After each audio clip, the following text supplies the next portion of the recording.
Hello and welcome back to the Star Wars Universe Podcast. Today we're talking about The Clone Wars, Season 1, Episodes 19, 20, 21, and 22. Today we are finishing up the first season of Clone Wars with the three-parter of the Battle for Ryloth, and then the hostage crisis in which cowboy outlaws try to rescue the most ridiculous Hutt you will ever meet. All this and more after this commercial break that we have no control over.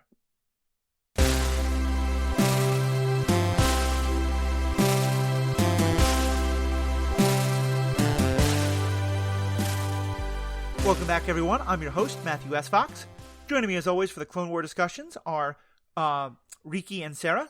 Hey, folks, how are we doing today? Hi. Hello. We're all right. How are you? Not bad, not bad. We excited to get to the thrill-packed action ride that is the end of Season 1? Yeah. We made it. We made it. I think the end of Season 1 is by far, the best block of episodes we've encountered, so... Yeah, I'm excited. Okay. I think there's one very, very good episode in here. The others I'm not quite as fond of, so I'm definitely going to look forward to jumping into that with you. All. Yeah? What are kind of some of your general thoughts on them?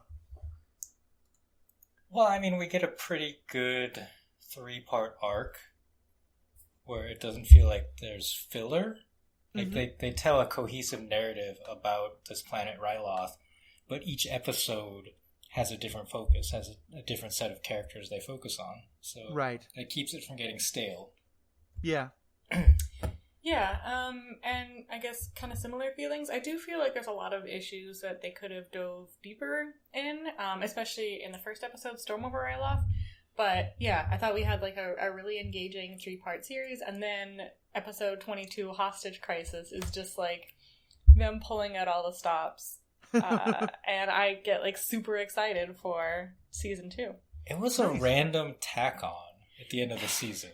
It was, but it's fun. It's it's what I want my Star Wars media to be. Okay, cool. Yeah, I definitely was not a fan of that last one. I liked some of the Ryloth stuff. I know. I especially love the middle of the 3 Ryloth stories. The Innocence of Ryloth, which we'll get to, because I think it's one of the most intense about the effects of war and stuff like that. I cried. Here's my overall question, though. So this is all about the battle for the Twi'lek homeworld. Mm-hmm. Ahsoka is a Twi'lek, isn't she? Okay, we were just talking about this before we started recording. I also thought she was a Twi'lek. Apparently, she's just a different race of what I lovingly refer to as meat hair species. Uh-huh. I think it's a hat. I don't think it's a hat. I think that's her hair. Yeah, I was confused about that for a while, but it certainly does seem like that's so that is her headpiece or whatever. It's not something she wears. It is something that is a part of her body. Yeah, it's it's the meat hair. But I think it grows with her, right? It's certainly drawn very much like the Twi'leks, which is why I got so confused. So if she's not a Twi'lek, what race is she? Do we know? She is a page loading. The most mysterious a very race. famous race. Togruta. Okay. From the homeworld Sheely. Okay, well that answers that question. So that's good to know. It doesn't really. I mean, she's not a Twi'lek, which is my point. So, okay. All right. Well, given that, why don't we? Go ahead. There was a Togruta Jedi, I guess, in the live action movies. Uh-huh. Or maybe this is Ahsoka. I don't know. Like a cosplay of Ahsoka. She looks more like it's part of her body rather than a hat. And there's we encountered. So I know there is a Jedi Master, Shakti, right? Yeah. Have we met her yet? I know she's in the Clone Wars, but I can't remember if we've seen her in season 1. I feel like Riki's doing some deep dives. But yeah, I found other people also confused about Ahsoka's hair. But yeah, the stuff on her head are like what Twi'lek have. Right. It's apparently called Liku, but yeah, it's like her hair. Okay, I mean, it like, different races have hair, different races have shells, different races have, I guess these things. That it doesn't seem evolutionarily impossible that it would be unique to only one race, but just an interesting thing. So all of this is evolutionarily impossible, unless it's from the past. Unless there was a race, a very advanced race that went around and seeded their DNA on all of these planets. Oh wait, that's Star Trek. No. Wrong Star franchise. It makes total sense that every alien race, no matter what planet would be humanoid enough as to not make us uncomfortable. Yeah, that's like totally 90% biped. Yeah. I mean, it's also very convenient for, like, spaceship design, general infrastructure planning, like, when everyone's a biped. Roughly everyone's a biped, or, like, can at least sit down in the same chair. Pretty much everyone can survive on a Class M planet with about the same gravitational and atmospheric conditions. Yep. About the same heights. Yep. Right? Anyways, let's get into these ones. So we start with episode 19, Storm over Ryloth. Ryloth, homeworld of the Twi'lek people, has been subjected to military occupation by the droid army of the Separatists, and surrounded by a blockade of Trade Federation battleships. While launching a surprise attack against the blockade, Ahsoka disobeys Anakin's orders and ends up losing most of her squadron.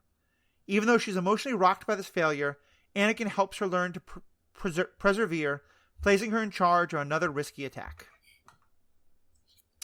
What do we think of a 10-year-old General Ahsoka leading men into battle, getting them all killed, and then getting right back up on that horse? Is she 10 in this episode?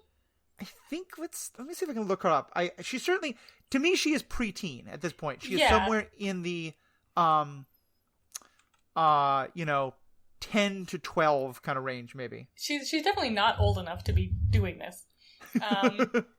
Yeah, I think my favorite line of the series maybe comes from the Admiral narrator. I don't know what his actual name is, but he's Admiral Yularen. Okay, who also is the voice of the narrator. Asks Anakin if Ahsoka learned to be disobedient from him, and it's like yes, she did, 100%. That's where she learned it from. Yeah, it is interesting to me listening to a number of the lessons that Anakin tries to teach her are exactly the things that Obi-Wan tried to teach Anakin that he laughed out of the room. Yeah, Anakin is a massive hypocrite. What?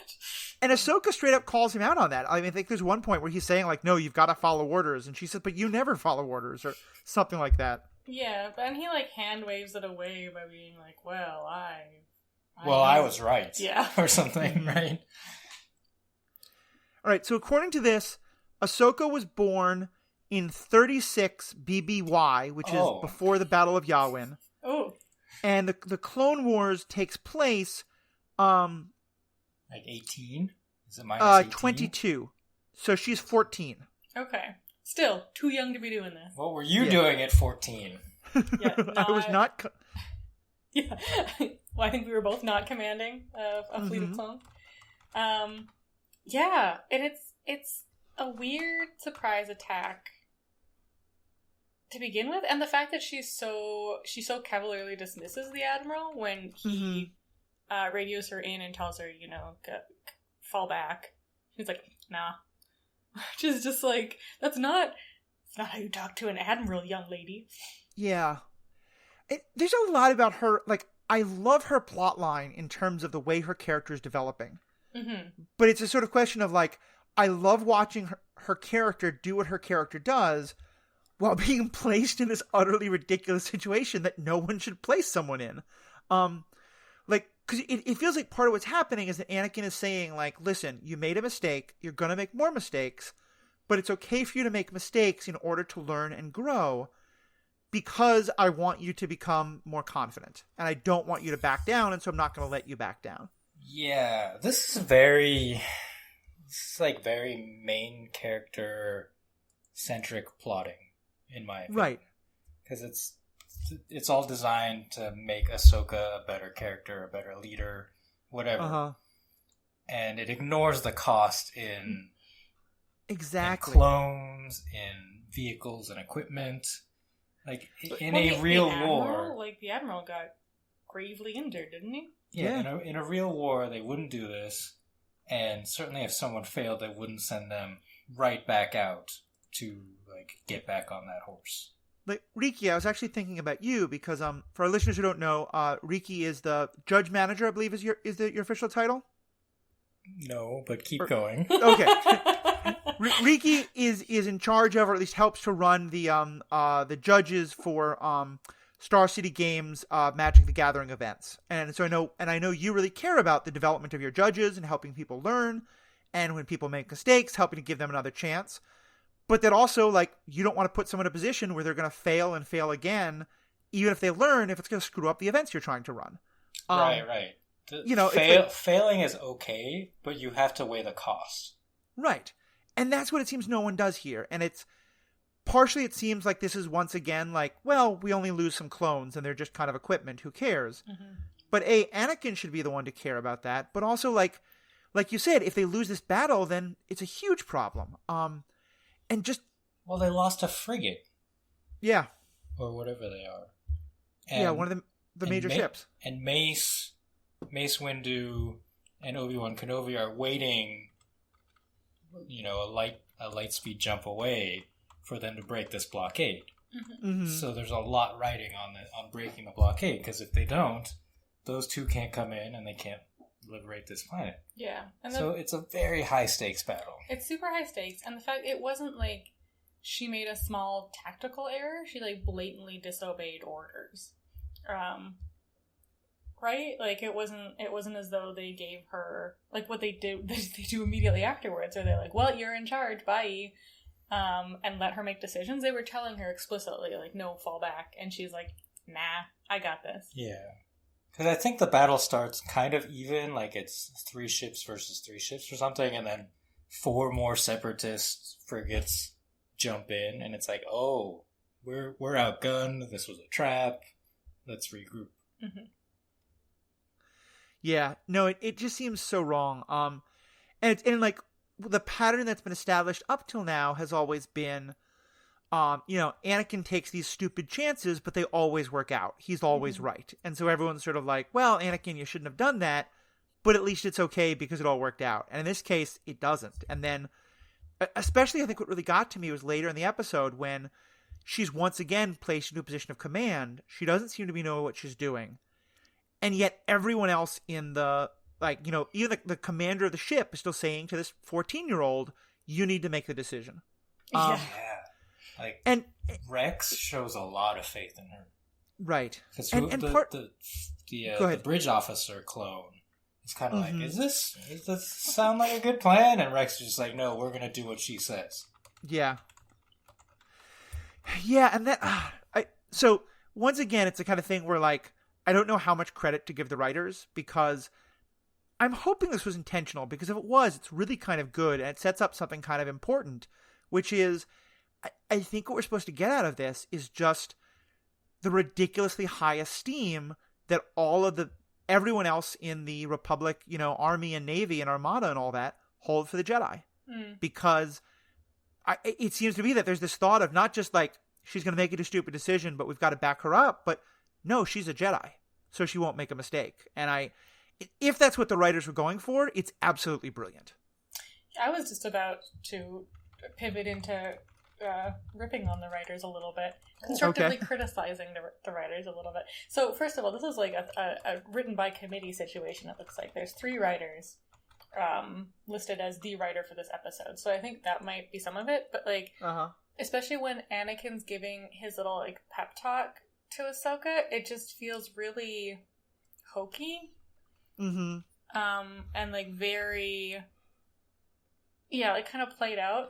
And I agree if it was this intentional, like setting up to show how much reverence everybody has for the Jedi, that would be cool. But like, it feels like that's like an accidental thing that happened, like not a thing that was being planned to happen.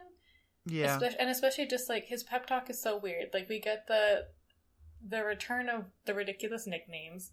And he's just like, aw, you'll get him next time, kid. What? Let me turn around and look at something over here. Oh no, you've gone away to mope somewhere. Like, it's just really formulaic and strange. Like, it felt like really strange, strained dialogue. Mm-hmm. Yeah, I'm a big fan of the show Buffy the Vampire Slayer. And part of what I like about that show is, it's all about teenagers who are dealing with teenage problems while also dealing with literal end-of-the-world problems. And the show kind of makes fun of that, and sort of uses one as a mirror for the other. But here, we have kind of like, there's an interesting story about, like, the teenager and her senpai between, like, Anakin and Ahsoka. But then what is played out is, oh, and by the way, the two of you are leaders in an intergalactic war, or galactic war at least. It just makes no sense to me. Mm-hmm. Yeah, and the dynamic of Anakin and Ahsoka's relationship is like really weird in this episode as well. Like, I mean, it is obviously, like you said, that sort of teacher-student relationship, but I don't know, it felt very paternal in this episode. I don't know if that was like just me. But yeah, it just, I don't know. It felt a little like he was patronizing her. Which, I mean, like, he probably was, honestly. Right? Because it was just this, like, aw, don't worry, kiddo, you killed a bunch of clones. Get back on that horse. Yes. Yeah. Killed a bunch of clones. Rest in peace. Okay, here's their names. Axe. Oh, yeah, Axe. Slammer. Kickback. Tucker. And Swoop. Yeah. Was her squadron. We got to hear Axe's name a whole bunch. Just sort of a dead indication. He almost made it. Right, he's the one that almost made it. Yeah, I think it's correct. Yeah, it's a tough one. But I think, like I said, it's kind of, we're not sure what credit to give the writers, but I do like this episode, especially in sort of just like giving us another picture of what's happening in the war. Mm-hmm. Yeah, especially with like sort of the Twi'lek, how they're impacted by the war, not as fighters for one side or the other, but like they have this blockade. Right. And it's sort of, they're just, like bystanders, I guess, who get sort of caught in the crossfire of the battle between the Separatists and the other people. The impression seems to be that Ryloth is like, I mean, they're a strong supporter of the Republic. They have a senator and they have some officials in the Republic government, but they're not like a superpower. This is not a huge bastion of economic or military power for the Republic. It's kind of just this like backwater planet that is getting, as you said, caught in the middle. Mm-hmm. Oh, well, we'll get to that in the next episode. Oh, yeah. But I have two things. Go for it. About this episode. First is my usual rant about why do you have bridges on your spaceships? Right. Like in the front of your spaceships. Well, on the top. So the flagship that Anakin and Yularen are on, at the beginning they're like, our shields are down, and then like one vulture fighter breaks through and crashes into their bridge, and that ship is like basically done for. Mm-hmm. And that's what hurts Admiral Yularen so badly. And then at the end of the episode, Ahsoka's brilliant plan is to angle their ship so that their vulnerable bridge is not facing the enemy. and the hull, like the bottom of the hull, which is heavily armored, will bear the brunt of the assault. Just build your ship that way. Yeah. Well, and especially like, you'd think like, they always say like military people are always fighting the last war. And okay, so this is a pretty important battle. It probably goes down in the records. So why is it that 20 years later, at the Battle of Endor, the Imperial Star Destroyer, which is based on this ship we're seeing, is destroyed in the exact same way by an A-Wing crashing into the bridge? Yeah, forward deflectors go down, a single starfighter crashes into the bridge, and you're done. Well, you gotta have that windscreen. You need that view of the black nothingness of space. Just use of the time. cameras. Yeah. Install a bunch of cameras on your ship and put your bridge in the center of your ship, where it is heavily armored. But what if it's a cloud? It was definitely a not great moment. So let's go on to episode 20 that I actually think... Oh, there's a second thing. I got a second thing. Oh, no, sorry. Go ahead. We didn't talk at all about the captain, the Separatist captain. Oh, gosh. This guy is actually kind of interesting to me. Is the captain the one that looks like he's two robots in a trench coat? No. Okay. You're who's thinking that of one? Wat Tambor, I. the emir who is on the surface. Right. Yeah. The captain is the one on the ship who is like, my opponent is General Skywalker. Yes. Let me study his files. And he is like actually seems like a semi-competent military leader to me. Wait, right. Isn't that one Jeffrey Tambor? Which is the... No. The captain is never named in the episode. Oh, but okay. in the credits, apparently he is Captain Mar-Tuk or Tuck. Okay. Yeah, he's a Neomodian, I believe, and he's yes, like the lead. I'm trying to think what's the best way to phrase this. Like he's the he seems the most at home in a military setting. Yeah. Yes. Yeah. Yeah. He doesn't seem like a bureaucrat who's just like been pushed into this. Right. So I don't know. I found that interesting that they actually have a decent military commander, and he decides to do some research on his opponent. and it makes sense because, I mean, one of the worst things you can be in a war is predictable. And at this point, like, Anakin is always unpredictable, but he's kind of predictable in that, like that he's always going to go off and do something crazy. And that Obi-Wan is going to be very different. Mace Windu is very different. So yeah, I'm glad you brought that up. I did like the idea of the general who's kind of paying attention to those things and is saying like, yeah, like bring me the file on this person. Let's see what we're actually up against. Yeah. I got like low-key Grand Admiral Thrawn vibes. I can see that. Obviously not a student of art. Yeah. Because that's how you truly know your opponent. Okay. This is the thing. So this is why like Extended Universe fans love Grand Admiral Thrawn. He studies the art of his opponent's race. And somehow that lets him predict their tactics. Like their cultural artifacts? Right. Because if you study humans, like Da Vinci and Picasso are obviously the same, and you can know everything about how a human general will act. That's what my fine arts degree says. Well, and like, I mean, Da Vinci and Picasso is one thing, but according to Thrawn, you could take a look at like, Da Vinci, Ming Dynasty pottery and Aboriginal, Glasgow cave paintings. Cave paintings. Like, and it would all teach you the same thing because all humans are one basic culture who all react in the same way. I love Grand Admiral Thrawn, and when I read that when I was 15, I thought it was the greatest thing I'd ever read. And I reread them recently, and I was like, oh my god, this makes absolutely no sense whatsoever. He's the Boba Fett of military commanders. Yeah. It's like there's no way any person should actually be like this. But they are. That's the way they're written, so the fans love it. But in sort of the Star Wars universe, like to give Grand Admiral some credit, cultures do seem a little more homogenous. Monolithic? Yeah, monolithic. Right? Wherein like even a planet might just be all one culture and it's always one temperature and one landscape. I mean, this is like all science fiction. Yeah, it is. Star Trek is the same, right? Like Klingons are angry warriors. Klingons are Klingon. There's no Klingon scientists. Ferengi are greedy. Yep. Romulans are sneaky. Yeah. Yep. And like on Klingon, it's always like dark and there's like a red sky and there's smoke somewhere. This one except planet's that like all underwater. Yeah.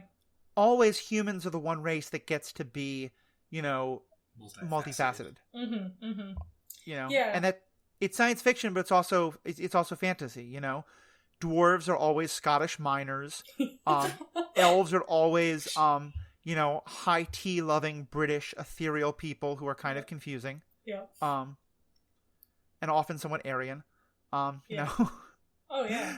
But yeah, no, it's definitely a good comment, and for that alone, it was nice. Like I had to do a double take to see that the captain was actually part of the Trade Federation because he was acting so differently than any of the others that we've seen so far. Yeah, he wasn't a bungling idiot.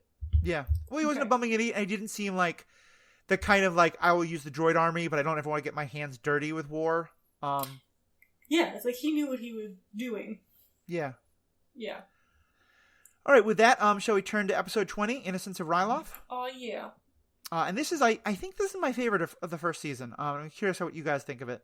It's a really good one. I really like it. I'm going to start crying right now. Yeah. With the space blockade around Ryloth destroyed, Obi-Wan must lead a small clone force into a droid-occupied town to sabotage their anti-aircraft guns. Obi-Wan's mission is complicated when he learns the town's inhabitants are being used as living shields. A pair of clones in his platoon forge an unlikely friendship with a refugee Twi'lek girl, Numa, who has been orphaned by the war. Through their relationship with her, the clones begin to understand the real cost of the war. Oh, yeah. Go ahead. For me, the moment that will always stand out, because it hit me like a gut punch, is when it's very early in the episode and one of those two soldiers, even before they find the little girl, but is talking about just like the difficulties of urban combat and having to not kill innocents. And I forget the exact wording, but he basically says, if these tailheads want us to rescue their planet, why are they getting in our way? Mm-hmm. And it hit me so hard because what I heard was every American soldier who started to resent the Vietnamese for not letting them rescue, save the planet, save the country. Mm-hmm. It just was such a and I think it's a very common thing that happens during war is you're sent to save a civilian population, but, it's frustrating, it's difficult, resentment builds up, and you start to become racist, but also just a level of dehumanization or sentientification, whatever it is, mm-hmm. builds up against these people who you're supposed to help. Yeah, definitely. Well, I guess my bone to pick, I guess, with this episode is it kind of ties things up a little too neatly by the end, maybe. But yeah, the fact that the clones, so it's Waxer and Boyle who've been sent off, and one of them is less racist than the other and more like, hey, look, they're living creatures, and the other is just we're here to do a job. So I think it's interesting to see these two different attitudes coming from the clones, mm-hmm. Which is sort of highlighting the individuality of the clones, which is interesting. But also, yeah, that the idea of calling someone tailhead, clearly that's an epithet we've ever heard before, but I mean, I didn't like it at all. It was a little too close to towelhead, which is a slur used against Muslims. Right. And it's just I don't want a cartoon, even if it's a science fiction space race, I don't want these casual racist epithets, racial slurs. Yeah, I was gonna say, it's very easy to tell, that's a slur that he's using, just given the context, even without knowing it. Right. Well, Enrique, let me ask you, because I agree with you that it is very clearly a slur. To me, it was powerful because it's showing the use of the slur and how important and how disturbing that is. If they'd come up with a slur that didn't seem in any way to reference an actual slur used in our own world, would you have felt better with that, or you just not want a character using a racist slur? I mean, so they use slurs like clankers and seppies, for separatists. Mm-hmm. For their opponents. But I think the fact that it's referencing a physical attribute raises it to the level that I am uncomfortable with. I would argue that clanker is representing a physical attribute, but I mean it's also dealing with a non-humanoid species. Is that why it's different? Right. It's about the clones who we're not supposed to have any moral weight for. Mm-hmm. No, it's the droids. Yeah. Oh, that's what I meant, the droids, yeah. Sorry, the droids. No, I'm doing it all the time when I say clones and mean droids.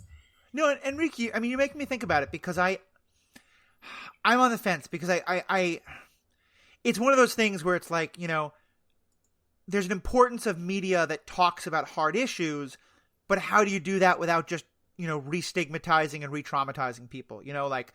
How do you tell a story about sexual violence without showing sexual violence on the screen? Mm-hmm. And for a while there was an idea that in order to tell a story about why racism is bad, you had to have white characters on screen saying the N-word every 5 seconds. And so I definitely hear where you're coming from. I think for me I'm trying to imagine a way they could have done that scene that would have been so effective to me in really conveying that idea of these soldiers are supposed to be here to help the Twi'leks, but instead they are completely dehumanizing the Twi'leks, or whatever it is. Yeah. So yeah, I that's where I'm just kind of really wrestling with, because I hear what you're saying, but I also found like it was such a, for me at least, such a moving and important part of what they were trying to show. That being said, I'm also coming from it from a point of privilege where I'm not of a racial background where I've ever had to consider someone using slurs like this against me. So it's entirely possible that's my privilege speaking. But it's a good question that you're raising, for sure.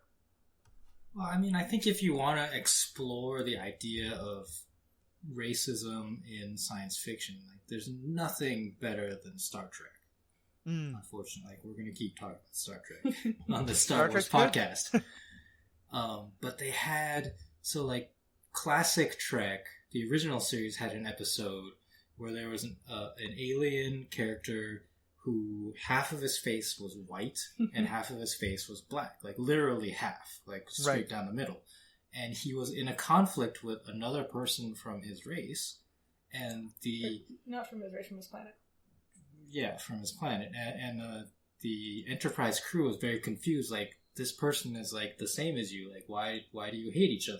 And he's like, what do you mean we're the same? Like, he's clearly different. He's half white on the other side and half black on the other side, and they're literally, like, the face was mirror reversed. Right. And so it was kind of like trying to portray really the ridiculousness of this racial conflict between these people who were the same.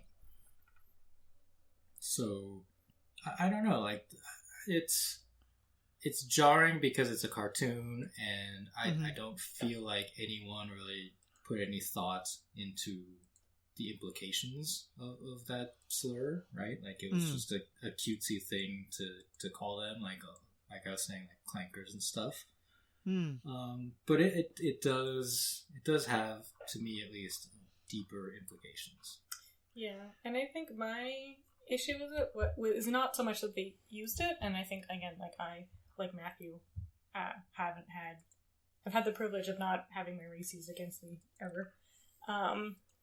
But it's that they're just, like, absolved of it so quickly. Like, by the end of the episode, they've learned their lesson that, you know, these are I'm gonna say humans, but they're not humans, but they're, like, sentient beings with, like, feelings, and they deserve to be treated with respect. And it's just kind of like, okay, that's cool, because you got to know one of them. Now you're absolved from having been racist to all of them. Yeah. And I'll note another interesting distinction in this episode is that in the Clone Wars, most of the races speak English. You know, some with somewhat ridiculous accents and whatnot. But here we have, you know, what is pretty much a completely alien race, and they speak their own language to each other and to Obi-Wan, and Obi-Wan knows this language and speaks it back to them. But that draws a very clear line of distinction and separates them, in my opinion. Yeah, it definitely others them in a very important way, and I think that's definitely powerful. It's interesting because I mean, to my mind, I thought, like we were saying about the writers being careless, I thought the writers were being incredibly intentional. And maybe it's because, again, I'm giving them way too much credit. Because to me, and I'll admit, like, when I was in high school and I was first trying to really be like having that moment of, like, you know, wait a minute, all the stuff I've learned in history class isn't true. Like, there's a lot more of these stories. I got really obsessed with Vietnam and Vietnam movies and books about it. And to me, one of my sort of primary images of that is the American soldier referring to a Vietnamese civilian with a slur that begins with G. And so again, I guess that's exactly what I saw happening here. But you're right. I mean, I don't and it's the sort of thing that's been happening with the show a lot of, like, is this a kid's show or is this not? Because I certainly think this is the most mature episode we've seen from this season. And you might be right that it's a little bit more mature than it's supposed to be if it's a kid's show. I kind of loved it for that reason. But you're also right. I think that the tone of it is very off.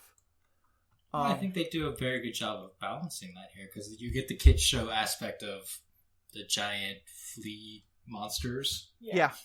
which are like, if I were a kid, I'd be like, cool, like I want that toy. Yeah. Yeah. And the anti-aircraft gun robots, Mm-hmm. I would have wanted that toy. Yeah.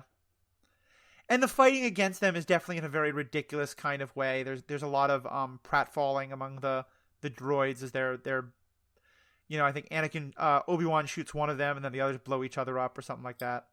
Yeah. Is this the episode where they're using binoculars, or is that next episode? I think it's next episode.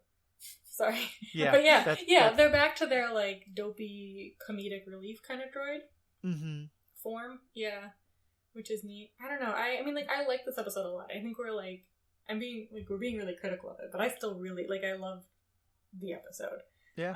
And yeah, it definitely gave me the feels. So, what hit you about this episode? I think I mean, as much as I disliked it, it was, like, the sort of redemption arc, or just, like, Numa herself, the little girl. So, yeah, Waxer and Boyle go off. They come across this, Twilight girl, who's, like, very skittish and, like, obviously terrified because she's living in a war-ridden planet, but helps them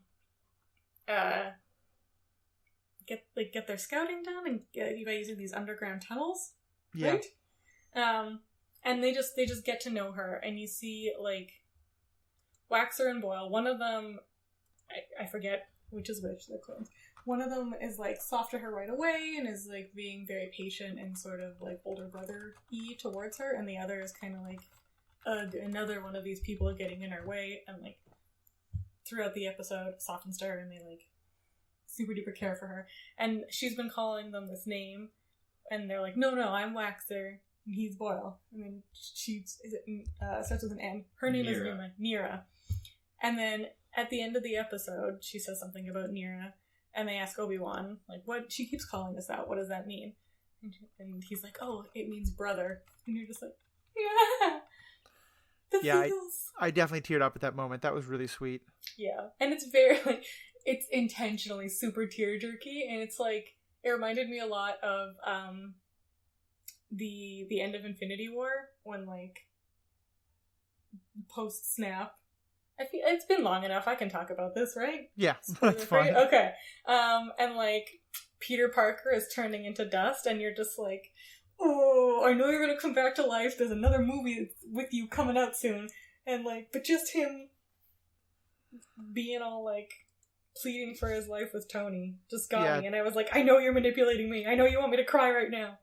It was a really heavy moment. Anyway. You're right. Yeah. And so just that, it felt very like, this is it. This is the emotional punch. Here you go. But yeah, it worked. So, Numa is the name of the girl, and what she calls them is Nira. Yeah, it's a little confusing. Yeah. Yeah, there's just so much about this episode that I thought was so powerful, just because it so often we get, like, the war as being fought between these, like, huge armies and huge ships over a planet, and just to really take it down to such the personal level of the story of, at the end of the day, like, two people dealing with one particular person in the battle. It was really effective in a way that, like, watching a starship destroy another starship is just never going to have the same kind of weight. Yeah, and you do get, the idea of the true innocent in all this battle, right? Like, she's just a little girl. Right. And it's important that these were clones interacting with her. If it had been, I don't know, Anakin and Ahsoka, I don't think it would have been as good. Yeah. Why do you think that? What's the difference? Well, because the clones have mostly been just the cannon fodder, just the frontline troops, and just like the episode Rookies, getting to know individual clones has a lot of emotional value for this series. Yeah. No, I very much agree, especially because I feel like, Jedi just by their nature are going to be much more empathetic in a situation like this, and I think, like, the Jedi would see what the clones are doing in terms of, not holding the Twi'leks in, like, full respect and regard as being, like, the thing they're trying to avoid. But I especially feel like part of what this is showing me is that, the person who's going to be most susceptible to getting into that wartime kind of thinking of like the civilians are not our enemy, but they're kind of in the way. And I'm not like, my main goal at this point is to win and to stay alive and to keep my buddy alive, and worrying about the collateral damage to the civilians is just kind of like an annoyance instead of a mission objective. Mm-hmm. And I feel like the clones are the ones who would most fall into that kind of thinking, because all they know is the war. You know, all they know, it literally their entire lives has been preparing to go to battle. And I think Boyle says something to that effect of like, you know, we're not trained to rescue civilians. That's not why we're here. Mm-hmm. And so I think part of why I love it is it's this really beautiful moment of the clones having to learn something that they were never supposed to learn in terms of the like actual, you know, I keep wanting to say human. I don't know what was a better word, but the human cost of the war they're fighting, and how to break out of their role in order to do something about that. Yeah, definitely. I was just thinking, like, what if there had been a scene where clones use the slur Tailheads in front of Ahsoka? You know, even though she's a different race, she's got the same kind of physical attribute. And just like having her react to that. Yeah, I do wish there would have been some sort of accountability for it. Like at the end, when you get the moment of like, oh, she's calling you brother, and they're both like, I sitting watching, making my commentary was like, oh, sorry, I was racist too 20 minutes ago. Like there's no. So it's Boyle, right, is the one who uses it. So maybe having a different clone use that term in front of Boyle. And then him turning and saying, hey, they're Twi'leks. Yeah. Yeah, that would have been a really nice moment. It does feel like this is one of a couple of times where the show is kind of like they're doing a really brave thing or a really like interesting thing, but then they don't want to go all the way. You know, they don't like they want to show that soldiers can start to fall into, you know, really bad ways of seeing things, but they don't want to quite name that their hero character is a racist and have him have to like be accountable for that. And I feel like that's something we've seen before in this show. That kind of like they introduce a really good idea, but they don't quite follow it through to the end that we would want them to. Do you think that's just like by virtue of it being a kids show? I think it's a combination of things. I think part of it is by virtue of being a kids show, and so they don't want to like they want to hint at the idea that racism is playing on the edges, but they don't want to say like, you know, yeah, one of these clones is kind of a terrible person or is just kind of like, you know, locked in this warfare mindset. I also think it's a kids show and they don't want to go too far into that kind of subtlety. And I also think it's a 22-minute episode. And there's just not that much they can cover in that time. It could also have to do with the makeup of their writing staff. Yeah, that's very true. I mean, when we say things like diversity is important, it's not just for the sake of diversity. It's to have people in place that can hold a group or organization, you know, like a group of writers accountable for certain issues and topics that they might not have as much awareness of. So I mean, I don't know, you know, you can't really tell from the names, but if there was no person of color in this writing room when all of these ideas were being thrown about, and someone was like, hey, like, we should have them call them tailheads, right? And like, oh, yeah, okay. And not really no one there to say, well, like, let's think about that. Well, and I think, and I know I keep going back to this, but I feel like, you know, for my generation, but especially even for people older than me, like, you know, that Vietnam in the media was such a defining like part of the culture for such a long time. I could very easily see some writers who, like, you know, they've seen a bunch of war movies and they know this is a thing that happens, but their knowledge doesn't really go beyond that. Like you're saying, it's like they have an understanding of like, yeah, you know, sometimes soldiers can, like, you know, get pissed at the people they're trying to save, so let's tell that story, without really understanding like the nuance there and the, like, you know, it's I keep wondering, like, what did the writers know? But here, one of my questions is like, did they decide not to show a redemption arc for Boyle because they thought it wouldn't be okay, or did they not realize Boyle needed a redemption arc? Yeah, I think what you were saying about it being like a 22-minute episode and not wanting to go too deep into these things, I think it sort of circles back to my like kids show thing, right? Like, systemic racism is maybe not a topic you can cover in a format appropriate for kids in 20 minutes while still trying to have, like, an engaging story. It's much better for a 15-minute segment in a podcast, because we'll definitely solve it. Oh, yeah, that's really good. Well, I mean, like, we're also, like, not aimed at the same audience that Clone Wars is, right? Like, I think we're assuming that our audience is familiar with systemic racism and the issues therein. Whereas, like, you'd hope that maybe a 10-year-old isn't? Mm-hmm. Or, like, assume that a 10-year-old isn't, rather. Right. But I think something like this teaches them racism. Oh, instead of teaching them the perils of? Like, instead of teaching them anti-racism. I mean... Oh, interesting. Okay. I'm having trouble... I want to hear you out, but I mean, I'm having trouble with that one, because to me it feels like such a clear lesson is that Boyle is... Even if it's, like, not his... Even if the show isn't blaming him, it does seem pretty clear that Boyle is wrong to kind of write off the Twi'leks. What is your take on it, though? My feeling on it is that if you're a kid watching this, the takeaway is Twi'leks are tailheads. That's a it's a catchy phrase, and you pick up on that, and then maybe you start, if you have like Twi'lek toys or whatever, and you're playing Clone Wars with your friends, like you start throwing that phrase around. And so, I don't know, like, it's just the fact that it was seemingly a throwaway line, I guess, is what bothers me the most. I don't know. I see what you're saying. I don't necessarily agree, because I do think, like, what Matthew is saying, the moral of the story is Boyle was wrong to just try and disregard Numa. Okay. Boyle was wrong to just try and disregard Numa. And, like, I think if anything, and you're playing with your Clone War toys, like, you're more likely to call, like, the droids clankers.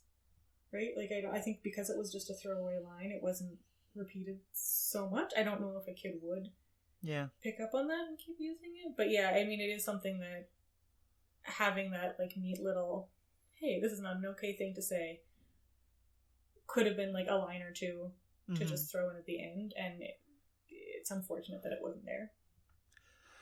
Well, and I will say it also is interesting in terms of a kids show, because then I think a lot of this comes down to how are the kids experiencing this when watching it, because I think, Riki, you're making a good point that if this is the kind of thing that, like, I mean, even just for us to do it, but especially for a younger person, it involves some real kind of, like, analysis. So, like, let's sit down and talk about what we just watched. And that for, a kid who's just watching this on their own or with their friends without any kind of a critical eye, I could easily see it becoming in the kind of direction you're talking about. I'm going to give a brief plug for my other podcast, but because I think it's so relevant here, on my podcast, Superhero Ethics, there will be an episode coming out probably a couple days after this one, possibly a full week after, but I think just a couple days after this one, where we actually had on as a guest Jared Silva, who I know you both know, who's a big fan and a parent.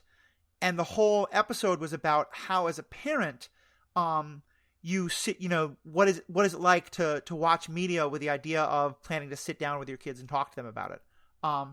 So I'd say certainly just kind of, it's what I kind of think of here of, like, whatever the writers were thinking, I wonder what kind of conversations it could lead to between parents and kids, or just, between kids or parents or whoever about this episode. And certainly to say to any of our fans, if you're parents, I'd be really curious what your take on this episode was, and if you watched it with your kids, what kind of reactions did kids have to it? Because I think certainly I'm making, Riki, it's like, on some extent, the heart of the disagreement is kind of like, what would a kid walk away from this with? And I admit I'm not a parent, so I'm not quite sure I have my thought, and I also hear where you're coming from, but I also know I'm not a parent, so I can't quite know for sure.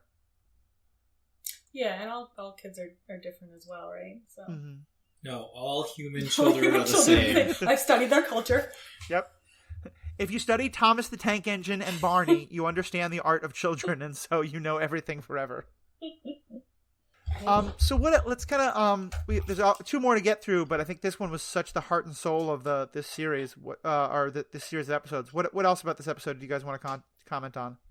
Yeah, I think we kind of said, at least I've kind of said all I wanted to say about this episode. Ricky, any? I cried. I cried. Yeah, I mean, I cried too. Yeah, that makes three of us. I will say we don't get. I think we get much more of him in the next episode, but we get introduced to not introduced, but we see Mace Windu on screen. Yeah. You know, for a good amount of this episode, and this is gonna sound blasphemous because Samuel Jackson is a fantastic actor, and I love the idea that Samuel Jackson was a Jedi, but watching him on screen, I could never really get into the mindset of, oh, that's Mace Windu, who happens to be played by Samuel Jackson. Instead, I was watching Samuel Jackson hold a lightsaber and trying really hard not to curse. That was just kind of like, and so this actor is clearly to some extent doing a Samuel Jackson impersonation, but also winds up playing the character in a somewhat more understated way. That I just found I was really appreciating and really getting a sense of Mace Windu as a character that I don't think I ever got on screen. Yeah. So as I mentioned before, my first watching of the prequels, I watched Phantom Menace when it came out, so I was about 7-8 years old, so wasn't really familiar with Samuel L. Jackson's oeuvre at the time. Mm-hmm. So, I don't think I ever had that, oh man, this is just Samuel L. Jackson with a purple lightsaber. Yeah. But I totally get what you're saying in that the idea of having a well-known celebrity, like, when Jon Favreau was the voice of a character a little while ago, and I was just like, oh man, is that Jon Favreau? And interesting. I couldn't really get into it, or like, What is that? I think it's actually Bounty Hunter or something. Yeah, I think it's actually later in the series. I don't think it was in season 1. Mm-hmm. But yeah, I get what you're saying in that not having that iconic actor tied to Mace Windu lets you kind of get into his character a little more. Mm-hmm. Yeah, I mean, George Takei, or is it George Takei or George Takei? Takei, okay. George Takei played the part of the Neomodian general earlier in the season, and he got into that role a lot more. I guess it's for me, and you're right, it would be very different if this is what you first really saw Jackson in. The things that I've seen Samuel Jackson play are so wildly different than this role. Sure. Like I said, it's the only time I've ever seen him on screen not cursing. That I think that's part of what threw me. But either way, yeah, it made me really interested in that character.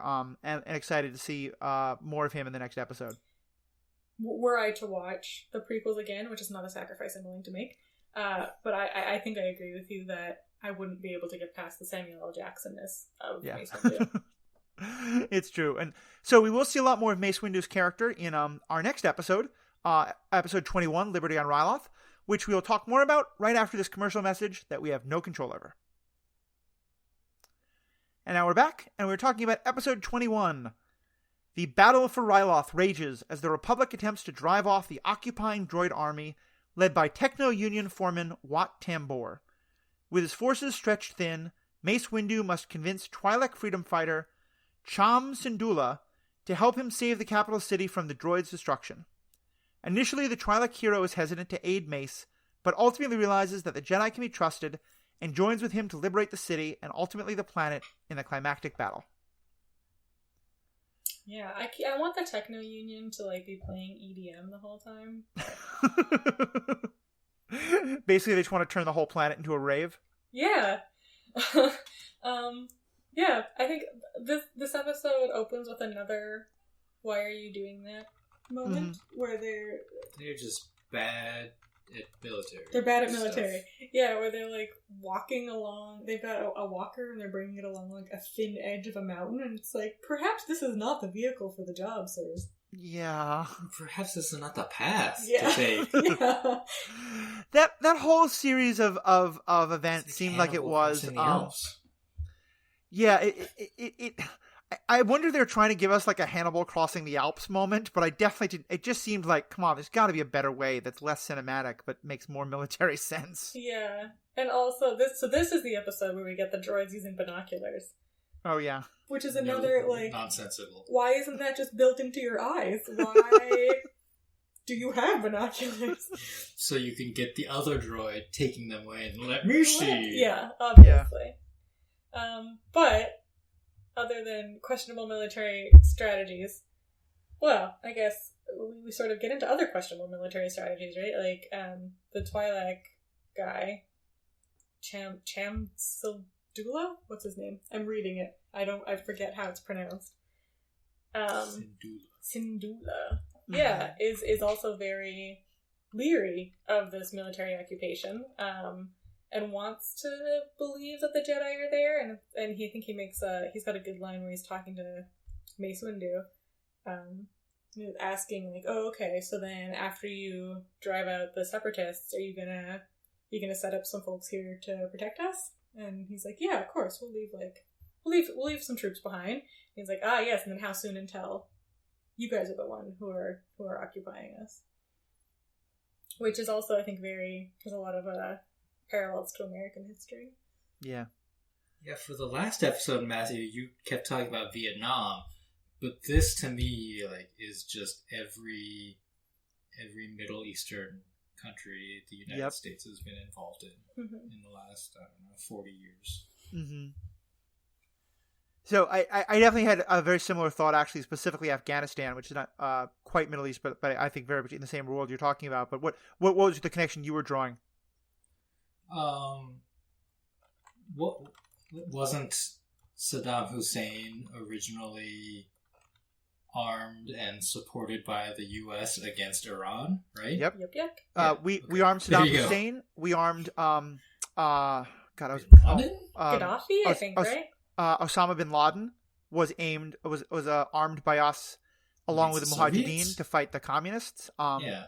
The communist Chinese were not armed by us, but were certainly supported by us to some extent to help fight the Japanese, as was Ho Chi Minh in Vietnam. I mean, yeah, there's a long history of the U.S. saying, like, we will aid whoever we can without really understanding that we're causing incredible domestic strife within the country we're trying to liberate.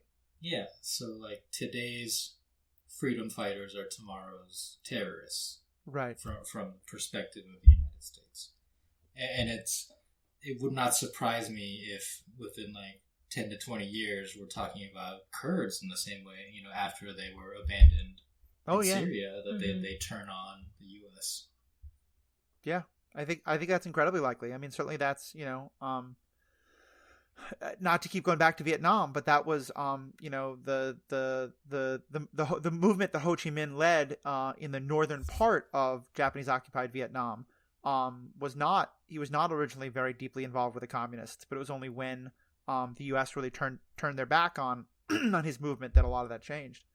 And yes, that's definitely the feeling I got, especially from the Jedi, where there was a real sense of we don't really understand the incredible amount of complexity of the fight here between these two sides. We just think you should all get along, and we're gonna throw you two guys together without really having any. I mean, there's no set plan for what's gonna happen after the Jedi leave. It's just everyone promises they're gonna be good and get along, and who knows what that's gonna be worth. Yeah, I really like this episode for that reason, especially because I thought it's, I like when war causes difficult choices, when it's not just good guys versus bad guys. And the idea of this planet wants to be free, but two different groups have very different images of what that should look like. And they're having trouble fighting the enemy because they're fighting each other over that. I mean, that's an incredibly believable and relatable story. I also just like this episode for all of the Mace Winduing it going on. He is just ridiculous. I mean, ridiculously powerful as a Jedi. I mean, some of the stuff he does. Towards the end, one of the Separatist tanks is approaching them, and he just uses the Force to unhinge the giant gate door and make it fall onto the tank. Oh my goodness. Yeah. Yeah. And I think that's why we don't see Mace Windu in one of these episodes, because he's just too strong. Yeah, I mean, I think the movies told us that he was supposed to be like, you know, far more of a Jedi than even Obi-Wan, and was kind of on Yoda's level, if not actually even surpassing it in terms of like physical prowess as a Jedi. But I feel like this is actually showing it to us in a way I never really got from the prequels. Mm-hmm. Yeah, and he's also one of the, if not the top, lightsaber duelists in the Jedi Order. I think I mean the fact that he actually comes so close to defeating Chancellor Palpatine by the end of the third movie, and it's only with Anakin stepping in that he stops him. Yeah, I mean, he does defeat him, like in the actual sword fight. Right. It So just loses to the distraction plus Force lightning, which I guess if you haven't seen Sith in hundreds of years, you're like, oh, what's that? That's lightning hands. Yeah. That actually raises an issue for me that's a little bit of a side note, but I wanted to kind of get into, which is that you know, part of what's happening here in this episode is, or was it this episode or last episode where Palpatine plays an important role in the? Yeah, it is with that Palpatine is actually sort of part of the negotiations. Actually, you know what? I'm going to save that question for next episode, because Palpatine actually plays an even bigger one in that one. So I'm going to put a pin in that one. But the Techno Union and Wat Tambor. What's your kind of take on we've seen him before, but this is the first time he's really kind of been center stage as an antagonist. What's your take on Mr. Tambor and the Techno Union? Yeah, Jeffrey Tambor, as I repeatedly referred to him. Yeah. What's the deal with him? What's the deal? Okay. So this is the guy who I earlier referred to as like two droids in a trench coat. Okay. I don't get it. I mean, I get it. You've just like done a weird computer synthesis thing to your voice, and it's like, it sounds like the Mac that I had in 2009. When I made it talk to me, like it's just a really weird thing, and it also looks like he's got. It looks like it is two children. I'm gonna go past droids. Two children who are like standing on top of each other, and they've like put some weird body armor on, and are using a voice synthesizer, and have like a hoodie over their head. Like, what is this guy? What is he? What's his deal? Oh, he's not a robot? Okay. No, he's definitely not. What? Okay. Yeah, no, Sorry. he is. He's part of a species. Let me see actually if I can find it. I clicked on a link, which is how I found out that he wasn't a droid. Okay, so until 2 seconds ago, I thought he was a droid.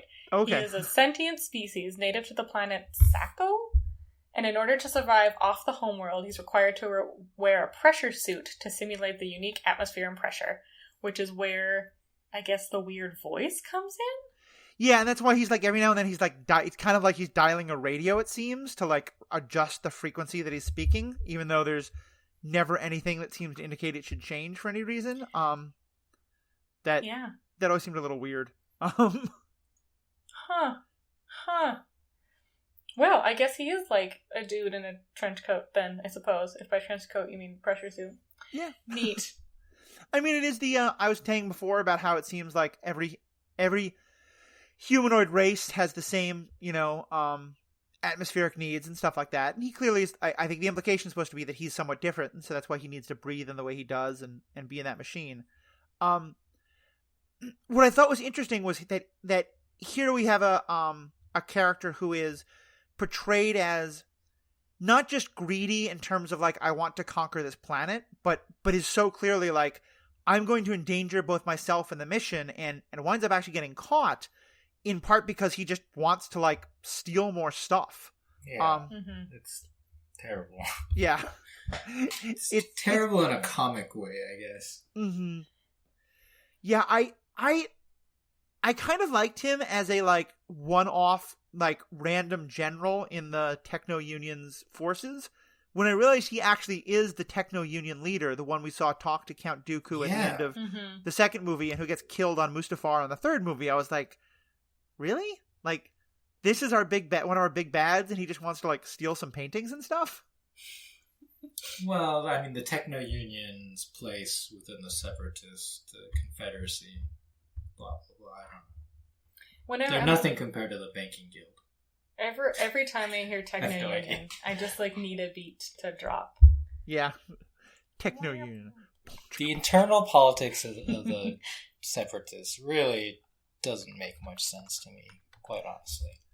Now, one thing I found out is that, and I hadn't realized this until I read the wiki about it, the Trade Federation uses droids, but it is actually the Techno Union that created the droid armies and that builds the droid armies, and that's a big part of why they're a big part of the war, and that and I think we get more into this into later seasons, so I don't want to spoil too much, but just kind of on general terms, it is clear that Wat Tambor is doing what he's doing, but at this point, officially, the Techno Union is still officially neutral.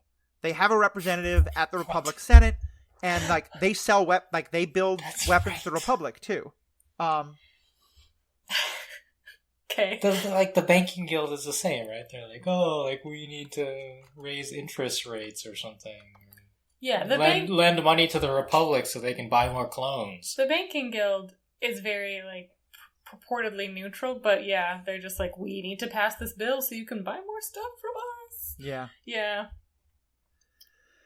So yeah, there's a lot of stuff in this episode I really like, but the execution of it seems kind of weak. The whole the big tense battle moment is that there's this plasma bridge that they can't quite get across, except that very clearly Mace Windu can just basically leap across it, using just bouncing off a couple ships that are falling off it in the middle. Yeah. Or I don't know, what happened to your spaceships? Yeah, that would work too. Gunships. What happened to all of your vehicles that fly? Yeah, they should have used those to get over the mountain as well. Or did I miss a piece of techno babble where they're like, the city is surrounded by a dampening field? Mm-hmm. I don't know. Like, just assume technobabble. They just conveniently forget stuff that they have. But then they get to ride around on their kind of cool walker kangaroo things. Yeah. And then the animals from I Have Spoken. Yeah, I Have Spoken's animals. Oh yeah, yep. Those are the ones that I remember. Yeah, they call them the blurg, and sort of my ears picked up, and I was like, oh yeah, that's right. We see those in Mandalorian. Yeah, I think that's neat that they're in Clone Wars. Like, I assumed when I saw it in Mandalorian that it was just like a new little frog dude. Mm-hmm. So it's neat to know that these characters are having sort of longevity throughout the series, throughout the Star Wars universe. Well, that way you can sell toys over and over again. Yeah. Yay. Well, because now, from the Mandalorian, gotta have the strange, biped shark head. Yeah. Well, thing. I mean, there's when we were in Piranha head. Disneyland at the Dark Spire Outpost, and there was a quote unquote pet shop, and you could just buy a bunch of little plushies of all the well, not all, but most of the animals from the Star Wars universe, and I was like, I need all of these. I hear that. Yeah. Well, and and because you guys got me thinking about this, did we once again? Am I right? We again saw Obi-Wan riding a strange indigenous pack animal of some kind. Forgot to take a shot. Yes. Yeah, he did. Okay. Gosh, Obi-Wan. Obi-Wan is the Snow White of this series. Mm-hmm. Or the Disney princess, I guess. Ugh. But yeah, I of the three, I think the previous episode 19, something else for Rylor. Storms over Ryloth. Innocence of Ryloth. This is Storms of Ryloth. This is Liberty on Ryloth. There's too many things happening on Ryloth. Innocence of Ryloth, I think, was my favorite of the three. But I mean, I don't know. I enjoyed this one too. I thought it brought up some good points, especially with the sort of post-liberation occupation, rather. Right. And I will say, you think back to the episode on the planet that's not Hoth, with the creatures that aren't Wookiees. Mm-hmm. In that, the conflict between the two different leaders of the planet or the moon was presented in very clear, clearly the guy is a complete idiot and the woman is the smart one. And what I like here is that, yes, freedom fighter is always going to seem a little bit more, kind of romantic and sympathetic than Senator back in Coruscant. But I felt like the two of them were portrayed pretty evenly. I didn't walk away thinking clearly one is right and the other's wrong. I came away thinking these two have a lot of enmity for reasons that we don't understand, and we need them to work together, but the fight between them is not something we're going to resolve today or that we're ever even going to understand today. And I really liked that. Yeah. I just want to add a side note that, completely unrelated to this, I've moved locations, and so now we're recording next to my cat's food bowl. So that's what that crunching noise in the background is, and I apologize. But no, I agree. It doesn't seem like there's clearly the like in the what was the planet, the not Hoth planet with the Muftak guys, or was the dude's name Muftak? Oh my goodness, I'm gonna look it up while we talk about it. 2 solid weeks ago.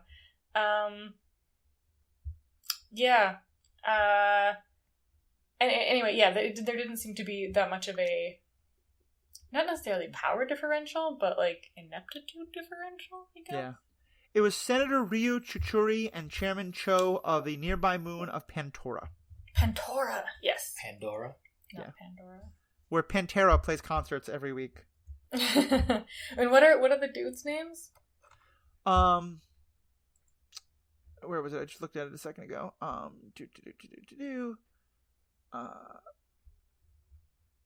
It's extraordinarily relevant information. Yeah. Senator Ryo Chuchuri and Chairman Cho. Yeah, no, the fuzzy guys. What them. I don't remember. Okay. Not the lols. No, the lols. We've gotten ridiculously off track. The talls. Talls, okay. And Muftak was the name of the dude in the cantina then. Okay, moving on. Yeah, so anything more about this episode?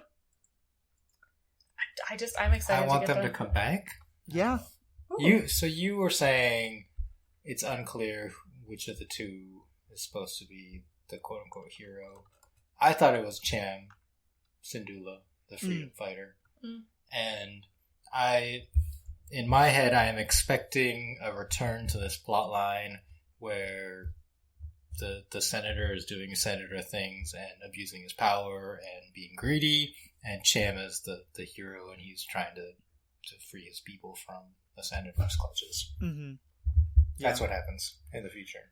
I think that could definitely be it. I hope that it's not quite that black and white. Like, I would like it if maybe like the rebel leader has some good points, but maybe is a little extreme in his methods, and that there's some reason to be sympathetic to both. But I think you're right. I definitely would like to go back to this planet and see what's happening in a couple of years. I think, especially because one thing that I would be very interested in is, and this is something that it's a level of complexity maybe that was too much to hope for, but that I really would have liked to see in the actual movies done, is that in that third movie, Revenge of the Sith, when we get, we basically see like the Galactic Republic and the Senate be very comfortable turning towards the Emperor, him becoming the Emperor and it becoming an empire instead of a republic. To me, one of the biggest reasons why people often turn towards dictators and towards absolutism is when they feel like democracy has failed them. And a big part of that is when, like, there's been horrible warfare and chaos for far too long. And I would have been very we're seeing in the Clone Wars TV show which were the planets that were most devastated by the Clone Wars and which were the societies that were most affected. And I would have loved to see that kind of paid off a little bit in terms of like, this terrible thing happened on this planet, and so they were some of the first to cheer for, the Empire because they wanted law and order or whatever that kind of thing would be. Gosh. I mean, yeah, that would be something. Mm-hmm. To see like a vote tally of who voted for the Empire ship. Yep. Vote for empires. Yeah.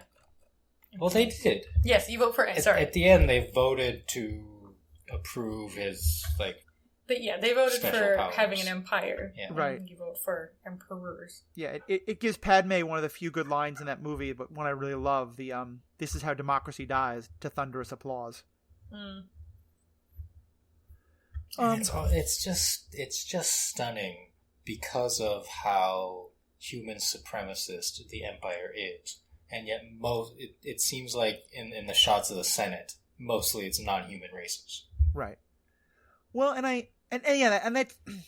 it's something actually I want to talk to people who know the books about. So again, fans, if you do, please write in. I clearly I think we're supposed to understand that like there are humans on many planets, and it's not that humans were indigenous to many planets somehow. It's that a lot of these planets are colonies that all came from whatever the original human planet was. But that's a topic I've never heard explained. And you're right. To this point, I don't think we've seen any sign of the human supremacy of the Empire or that part of the Republic that's coming. So wait, are you saying that all these people would vote against their own interests? Ooh. Seems so sci-fi and unrealistic. Thank God we don't have that in our own world. Yeah. Phew. All right. Well, I was just going to say as closing, it's funny, when I think of the Clone Wars, I think of 3, 4, and even 5 episode arcs that really go deep into a particular question or culture or issue. And we did see most of it in this season was 2 episode or sometime 1 or 2, 3 episode. And this, I think this is also a really good arc. As you said, Riki, it tackles this one sort of conflict, but from 3 very different perspectives and 3 different sets of characters. To me, this really makes me excited about the coming seasons because I think we're going to get a lot more arcs like this one. Yeah, I was messaging you as I watched season 1. Yes. And when I got to this arc, I was like, oh, okay. So this is what the rest of the series is going to be. That's fine.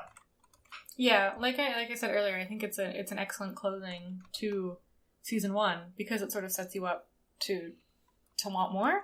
Like a lot of season 1 was kind of a slog. I think it's very fair. Yeah, but you get to these last 4 episodes and you're like, ooh. So like in terms of arcs, there was a 3 episode arc about destroying that stupid starship. Oh God, Malevolence. Yeah, that was bad. That was real bad. The less said about that, the better. But what about the blue shadow virus? Yeah, okay. But also blue shadow. I can't even do that. Blue shadow virus. Yeah. No, yeah, it is true actually. And at some point we may quote back some of those things because certainly, I love showing people something, and I'm always a little hesitant when I show them something that I know does not start out great. And Riki, you sent me a couple messages that made me like, oh God, what have I gotten my friend into? This was a terrible idea. And so later when I suggested we do podcasts on the Clone Wars, I expected you to be like, hell no, I don't want to do that. And so I was super excited that you got to the good parts and they got excited about it. Well, I mean, this first season is not as bad as Star Trek The Next Generation season 1. I that was what I was going to bring up, in terms of bad first seasons. Yeah, when we started watching it, we watched it starting at season 3, and then once you've fallen in love, you go back and watch seasons 1 and 2, and you're like, oh yeah. Yeah, because I can't imagine introducing someone to Star Trek and oh, here's Next Generation, start from the beginning, and it's episode 3? Episode 2. The African planet? Yeah, that's episode 2 is the Naked Now. Is Wesley? Episode 1 is good, Mission to Farpoint. Sorry, this has turned into a Star Trek podcast. Episode 1 is Mission to Farpoint, which is good, and it introduces everybody, and that's when Q puts them all on trial. Episode 2 is the Naked Now. Literally a copy of an original series episode. Where the plot is they run into a space virus that makes them all horny and they all have sex with each other. They get drunk. But which is where we learn the very important information that data is not only anatomically correct, but is programmed in multiple forms of lovemaking. Yep, it's terrifying and it's horrible. And it keeps coming Clone up. Wars. But then episode 3 is the terrifyingly racist one. Yeah. Cad Bane. Cad Bane. Yeah. Cad Bane. All right. Yes. Let's talk about we're back into the cowboy west of the Outlaws. So good. Episode 22, Hostage Crisis. In an attempt to force the release of the crime lord Zero the Hutt from prison, bounty hunters seize control of the Senate building and hold members of the Senate hostage. Cad Bane, the leader of the operation, with the help of bounty hunter Aura Singh, issues his demands to Chancellor Palpatine, who has no choice but to meet his request. Unbeknownst to the hunters, Anakin is loose in the Senate building. Wow. So let's also frame this properly. Did you just say Palpatine? Yeah, that was my question. What'd you say? I think you said Palpatine instead of Palpatine. It's okay. We still love you. His friends call him Sheev. Oh, God, I forget that that's his name. Listen, Grand Moff Tarkin calls her Leia, okay? So, like, names can be flexible in this universe. I don't know what you're talking about, Han. Yeah, exactly. But yeah, so let's start just at the very beginning where we have one more romantic scene between Anakin and Padme. I admit, I love you. Do you need me to prove how much I love you? No, I don't. But I'm going to prove how much I love you. That's okay, Anakin. You don't have to do that. I love you more than my lightsaber. Here's my lightsaber. Why don't you take my lightsaber because I love you? Oh my God. But also he suggests, like, let's go on a romantic getaway. She's like, no, I'm busy. I have work to do. Well, and he's so offended. He's like, because what he then turns it into, like, well, but is our relationship not more important than your work? Like, it is. I feel like if he wanted to show a video to high schoolers about inappropriate toxic masculinity in dating relationships, this would be the video you would show. Like, wait. Are you saying forcing your weapon upon someone to prove how much you loved them is God. not? And and I also love the fact that, like, he has to remind Padme and the audience that they are married instead of just Senator and Jedi. Remember how we're married? Remember how we're married to each other? Because no one else does. Mm-hmm. Yeah, but just the whole idea of he's you can really see the gritty sand hating Anakin in this episode, in this beginning episode. Yeah, where he's like, why is your work more important than our love? And he's like, do you need me to prove how much I love you? And Padme's like, nah, I'm good. And he's like, no, I'm going to do it anyway. By giving her his weapon. Which is, like, clearly just a setup for the shenanigans later in the episode. Because we need a way for Anakin to not have his lightsaber. But, yeah, oh my goodness. She's just, like, I feel like she couldn't be less into him. Like, she just seems to treat him like a petulant child. Yeah. And he seems to act like a petulant child, yeah. And it's funny because there was a meme going around that shows some scenes between Anakin and Padme from the show, contrasting against Kylo, the scene that I bring up too much about sand that we'll try not to go into here that you already brought up. But it's so rough and it gets everywhere. Yeah, exactly. Not me this time, Riki. But the point being that, like, and it's sort of saying, like, you know, that the Anakin Padme relationship makes so much more sense. Anakin is, like, actually romantic and actually, like, not sexually, but, like, you know, you can understand why Padme would fall in love with the Anakin of the show far more than the movies. This episode does not show that at all. This is straight up Hayden Christian. I have no idea how to actually do romance. Yeah, I wish this were a visual medium because I made a face when you suggested that. Yeah. I don't know how, and also what, and also when. I mean, the only Cad Bane as a character was introduced. I have a thing to say, and I'm going to finish this thought. The only reason I think that the most charming Anakin is when he's a little boy in the first episode, Phantom Menace, and he's kind of like, I raise pods. I'm a 9-year-old. You're 14. This is cool. And then, like, she seems to just be like, well, that little boy was charming once, so let's hop in the bed I'll with him. stick with it. Yeah. Yeah. Anyway. When he's not 9 anymore, but yeah. Anyway. Yeah. Cad Bane. Cad Bane. All right, so let's talk about the fun outlaws, because it's nice also because, I mean, now we see a completely different set of scum and villainy than the ones we got introduced to in the past. Cad Bane, who is, like, he really needs to walk through swinging doors, because with his attitude and his hat, he really just looks like the cowboy in some bad Western movie. He goes up like, all right, who's causing trouble for the little lady here? I feel like you mean Amazing Western movie. Okay, I mean, you know, you say potato. So this character, did either of you ever watch the television show The Adventures of Briscoe County Jr.? I did not. I have no idea what you just said. I was not into high literature. It's a cult classic.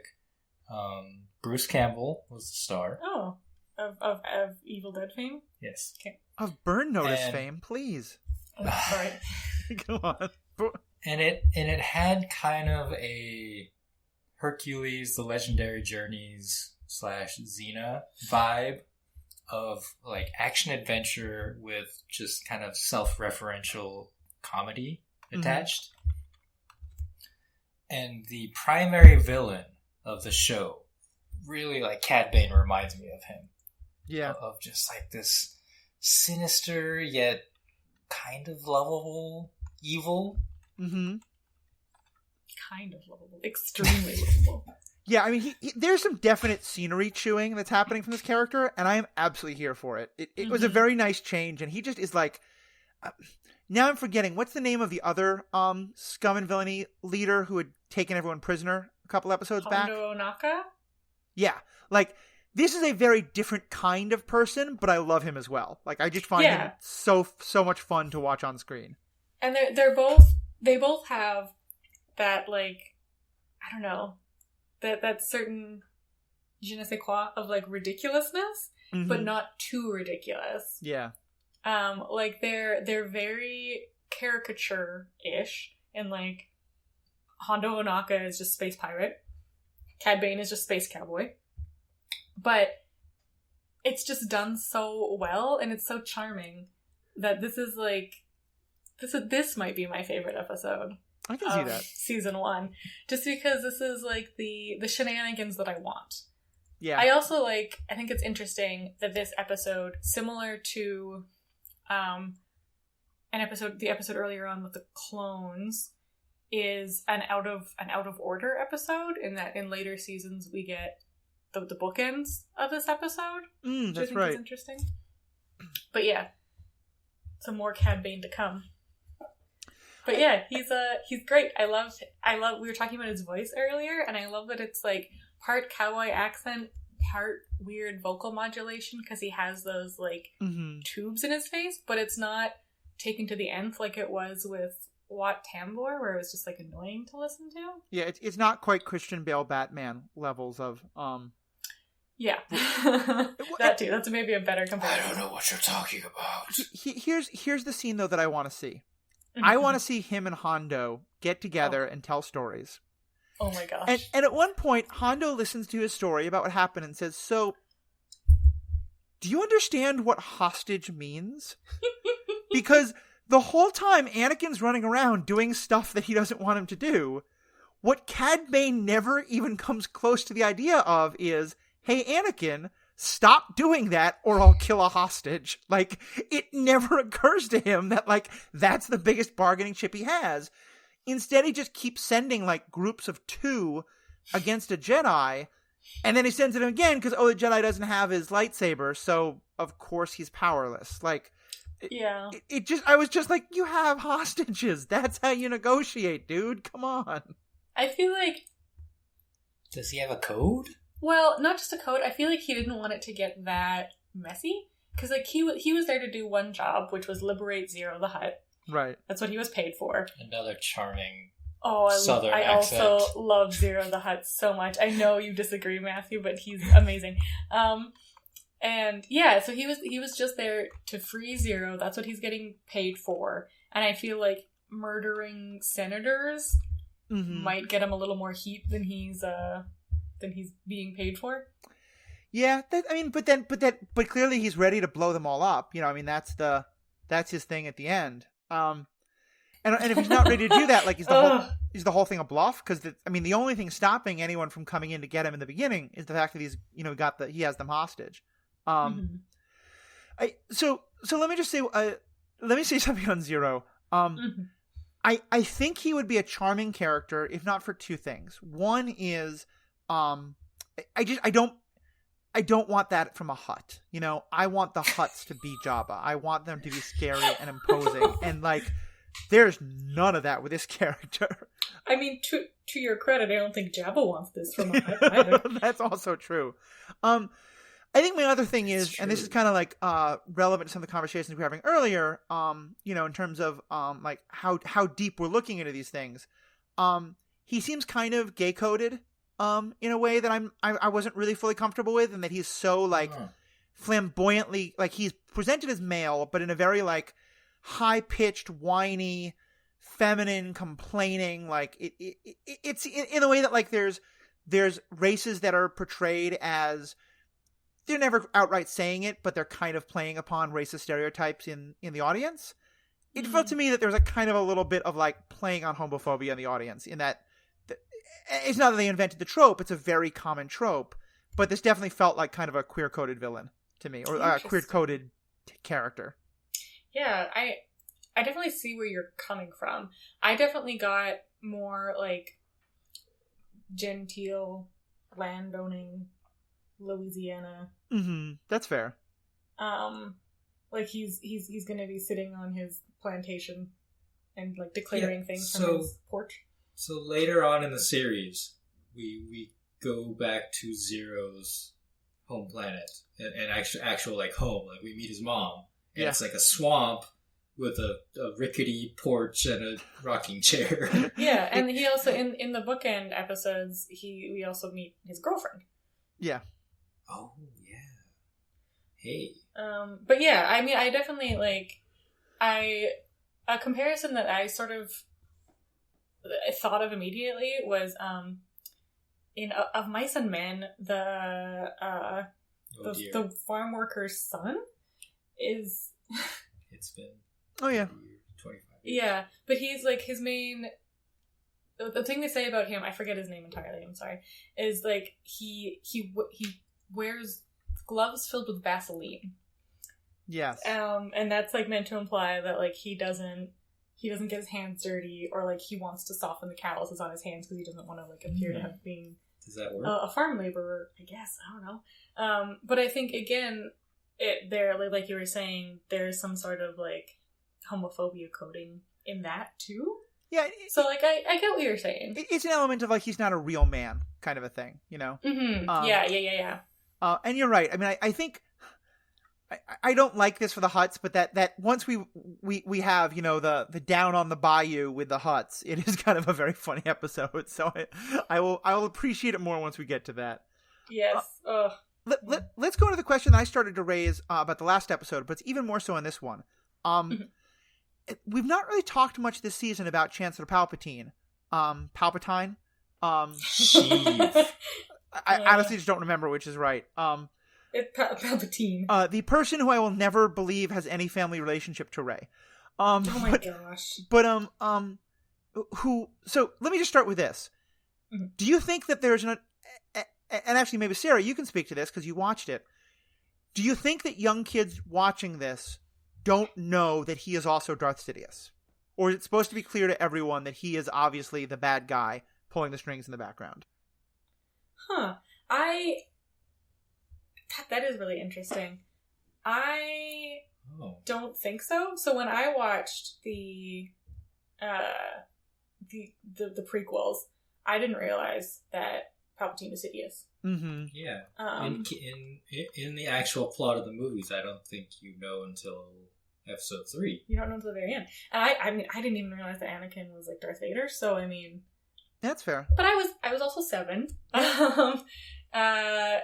But yeah, I mean, it is sort of set up as this twist, which I guess is maybe less twisty now that you know about it. But yeah, assuming that a kid is watching this, or not even a kid, someone is coming to this having not heard much about Star Wars, and is watching them in chronological order, I don't think you would have no reason to assume that Palpatine is Darth Sidious, or that he's really evil in any way. I mean, there was some very heavy foreshadowing in The Phantom Menace, but I can also understand, yeah, like as a 7 or 8 year old, that may well have been missed.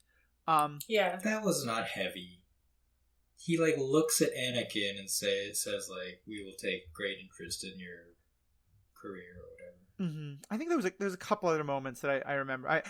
There was someone else who asked the same question who said that was the moment when they figured it out. But I think you're right. It made Mace and Yoda are talking about Darth Maul, and they're like, the Sith always two there are, a master and apprentice, and then the camera pans directly to Palpatine. Yes. But you're right. I mean, it's hard to tell like how much would someone see or not see. I guess my question is like, you know, looking back on it, we all know that he is Darth Sidious, and that to a large extent, he's pulling the strings and manipulating all the events that happen. and or at least a good deal of them, and that Did he set this up? So for example, like Sidious wanted Grievous to take him prisoner at the start of the third movie and all that kind of stuff. That's why. There is some stuff with like him talking to Dooku that's a little like suspicious, but I don't even think you know that Dooku is right. Sorry, you were gonna ask a question. Okay. Well, yeah, I guess so. My question is like, knowing what we do now, and clearly the writers knew that. Does this seem like something that Palpatine is, to some extent, directing from behind the scenes, or is this whatever Palpatine's plans are? The scum and villainy are going to do their own thing, and he's as caught off guard as anybody. I think it's maybe a little of both. Like, I don't necessarily think that Palpatine orchestrated all this, but someone might have been like, yo, we're coming and we're taking Zero. And he would just been like, no, alright, fine. Yeah, I can see that. It's definitely one that, it's a question that I want to keep going back to, because it's, and again, here I hope the writers were really doing their homework, and sometimes I think they're just kind of being lazy about it, but when we have this character who has so many secret agendas, every time he appears on screen, I'm always going to be kind of asking, like, what's his real motivation here? Is he actually concerned about this? Is he wanting Cad Bane to get away? Or, what is happening here? I don't think he set this up. Mm-hmm. But I think because through this he meets Cad Bane, he hires him later to do some stuff. That's fair. Because he, doesn't Cad Bane... Okay. Cad Bane is like, yo, Zero the Hutt, please. And he's like, we'll never do it. Or, who calls him to ask for Cad Bane back? I'm reading things. I'm sorry. No, it's okay. Yeah. Yeah, I don't know, but, Palpatine is not down there with the rest of the senators, is he? No, he's not. So, that's a little convenient. Yeah, well, he's not down there, and then, 20 minutes into the crisis, when it looks like it's being resolved, the Republic troops, break through the glass to make sure Palpatine's okay. Mm-hmm. Yeah. I don't know. I mean, it's an interesting thing to keep coming back to, I agree. How much orchestrating is Palpatine doing? Mm-hmm. Yeah. It was just something that came up to me, and I'm sure we'll come back to. What else about this episode kind of jumped out at you guys you wanted to talk about? I don't think you need to be a Jedi to cut a hole in the floor. Yeah, that... Every now and then the Jedi come up with some secret plan that the enemy never thought of, that you're kind of like, why didn't he think of that? Well, and it's also just so in the beginning of the episode, to prove his love, which Padme doesn't want him to do, but he does anyway, he, forces his lightsaber upon her. And then, yeah, that's good. I don't think that metaphor is intended, but it's very obvious. No, it's gross. And then it's someone comes into her office, Organa knocks on the door or something, so he's got to, hide behind a curtain. Mm-hmm. And then... Whose feet are those? Well, then, Padme just, walks out, still holding the lightsaber, and then they all get kidnapped? Hostage-napped? Taken hostage? That's the word. And she's still got the lightsaber the whole time. And in the end, to escape this hostage situation, Anakin eventually fights off these assassins without his lightsaber. He gets captured. He gets put in, and he's like, "Can I have my lightsaber back?" And she's like, "Yeah, here you go. Jedi, you dropped this, and I picked this up for you because you dropped it, Mr. Jedi." And he's like, "Oh, thanks, Senator." And then he just cuts a hole in the floor with the lightsaber, and they fall through, and then they don't get blown up. But couldn't Padme have just done that the whole time? Yeah, that's also very true. Right? It's not a special thumbprint locked. Only Anakin can use. No, I mean his lightsaber. If Han can cut open a tauntaun, why can't she cut open the floor? Yes, these are the questions. But yeah, and I feel like it's meant to be another that.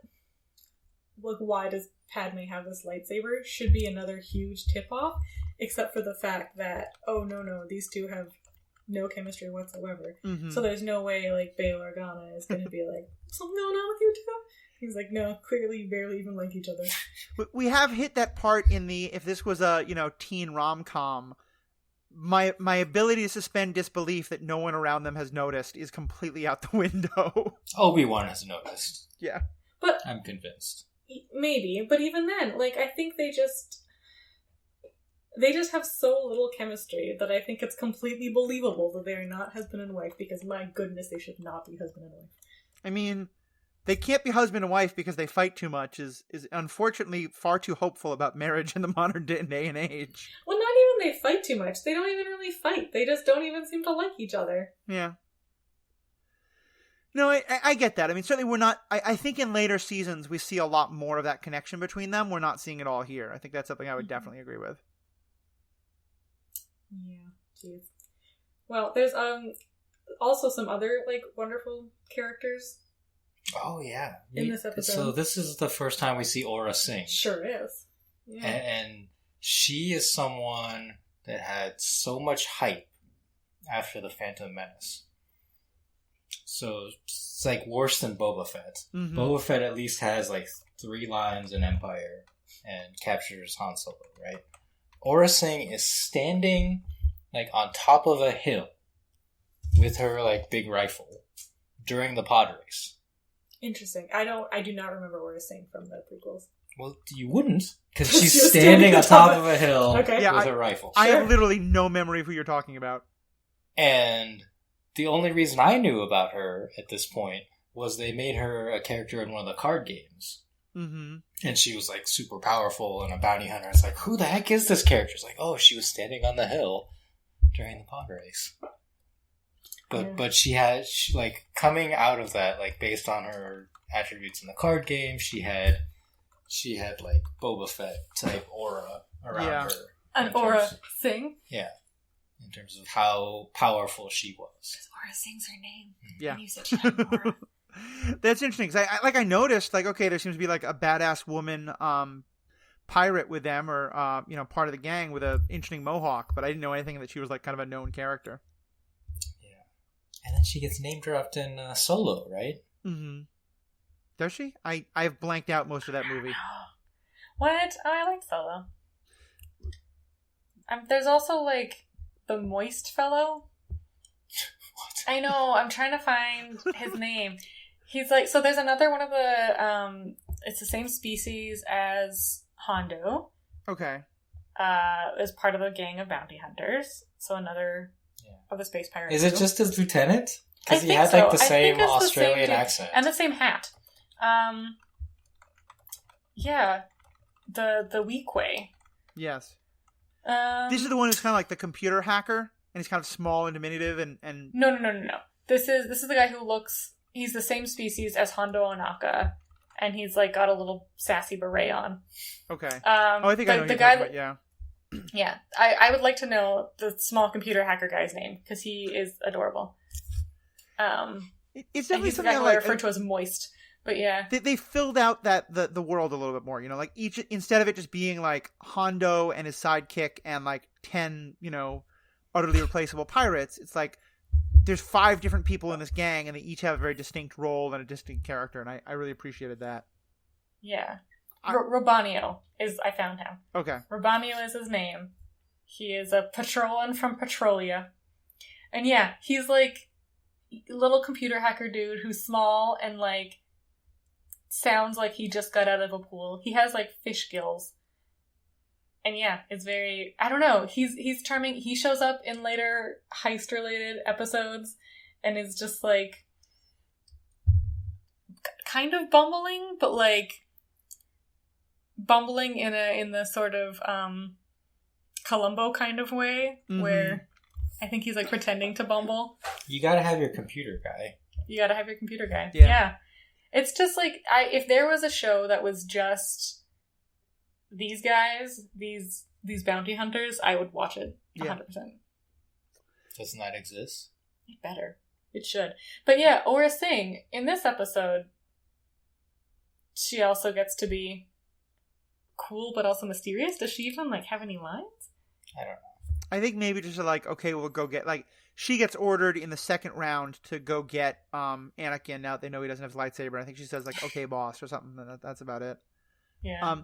I do want to just say one more thing about Cad Bane and his strategy of hostage taking. Sure, yeah. And here again, I think he makes a terrible mistake, but no one seems to care. The hard part of any hostage situation should always be, or at least as I understand, I'm sounding kind of creepy that I think about this so much, but should be, I really like the movie The Negotiator, okay? But it should be that, like, how do you get away without them just catching you immediately? And that the idea is always supposed to be that you actually have, like, the gun to the hostage's head in some proverbial way right up until the moment when you fully disappear, so the cops can't just come out and grab you. Yeah. You take one hostage with you. Yeah. Cad Bane is still on Coruscant. He is flying around Coruscant when he, as he believes it, kills all the senators. Yeah. What? Like, none of this makes any sense. Coruscant is a big place. I feel like you can just disappear. Yeah. So immediately. Okay. Is Coruscant a whole planet? I thought Coruscant was a planet. Yeah, it's the whole planet. It's the planet is a city planet. There's like literally no nature on this planet. Yeah. It's one entire city of a planet. I feel like it seems like I don't think you have to get off planet to completely disappear. Yeah. Right? Like and it's like so tall too. But like they wouldn't have had someone follow. I don't know. I'm trying to go Law and Order Coruscant here, and that's probably a little bit too much. But it was just like one more moment. Where I was like, if you go down to the surface, or at least like the lower levels, you just disappear. Mm-hmm. I guess there's that's like fair. A diner that Obi-Wan goes to. It's just like 1950s diner. Because if you put out an APB on a banjo playing purple hut on a city. I'm sure he's totally going to blend in. No one's going to be like, there's yet one more purple hut with a Cajun accent. Sure. Yeah, I guess. But they all pile into their getaway vehicle, which is like the convertible speeder looking thing. Why are they all convertibles? It's for so we can see everybody easily, right? It's like why everybody eats on the same side of the dining table on every sitcom. But and then they like go away and Cad Bane complains about not having his money yet. And Zero's all like, oh dear. Yeah. So I think overall this is definitely a very fun episode. And it's funny, at first we were sort of saying like, why is this episode here? The more I think about it, the more I actually think it's a helpful thing that we had this like, because again, there's a real duality in this. Like we're in a fun, silly kids show, we're exploring the depths of depravity that warfare can take people into.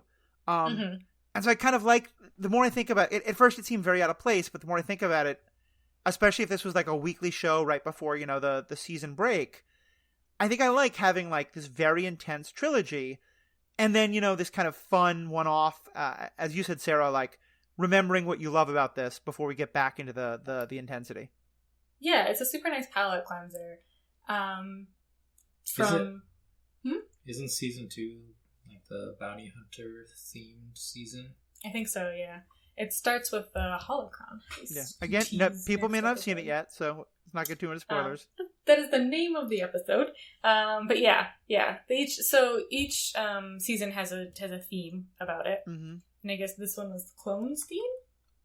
Like what was we get a more clone centric season. Does season 1 not really have a theme? It's kind of the introduction theme. Anyway, yeah, season 2 focuses a lot more on a variety of bounty hunters, and it's delightful. Mm-hmm.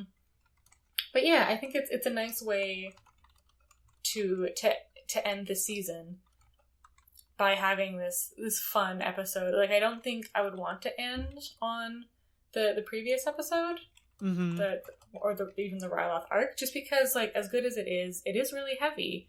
Yeah. Having this fun note, even though it does deal with like bounty hunters, hostage taking, it's a lot more action packed and it's a lot less heavy subject matter. Yeah, I guess. I think you're right. Yeah.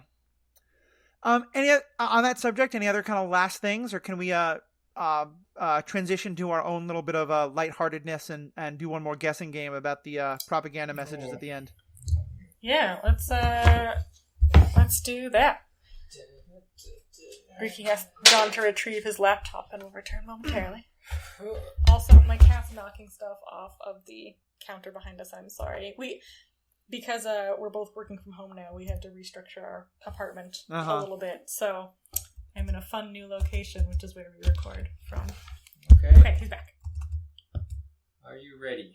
I am ready. So, and for everyone who doesn't know, this is one more time. We are. Riki was good enough to point out that the opening propaganda messages sound a lot like fortune cookie messages, and has been testing Sarah and I to see when we can tell the difference between a fortune cookie message and the message from the show. And I think we're at about like 70% maybe. Like, we're doing pretty good, but we're certainly not getting them all of them. I'll tally it up after this episode. Yeah, some of them are fairly obvious, but some are tricky. Like, you'll see. Okay. Episode 19, Storm over Ryloth. The key word is road. Quote number 1. It is a rough road that leads to the heights of greatness. Quote number 2. Stop thinking about the road not taken and pave over the one you did. Oh my goodness. Those are both I think the second doesn't sound quite as Star Warsian as the first. They both could very easily be fortune cookie messages. See, I was gonna say the second one was the Star Wars one because it's all about like Ahsoka paving over the wrong road that she traveled. Yeah. Oof. Oof. I think it's the first one. I think the first one is Star Wars. Okay, I'm gonna say the second one. All right. Matthew is correct. Nice. Oh. Okay, also, that's a weird fortune cookie message. I just want to... Don't blame me. Listen, Blame fortunecookieMessage.com. Sometimes you work at a fortune cookie company and your brother-in-law owns a construction and paving company and you're trying to throw him some business and, you're just trying to get people thinking about it. Okay. Episode 20, Innocence of Ryloth. The keyword that connects them is cost. Quote number 1. Love is free. Lust will cost you everything you have. Quote number 2. The cost of war can never be truly accounted for.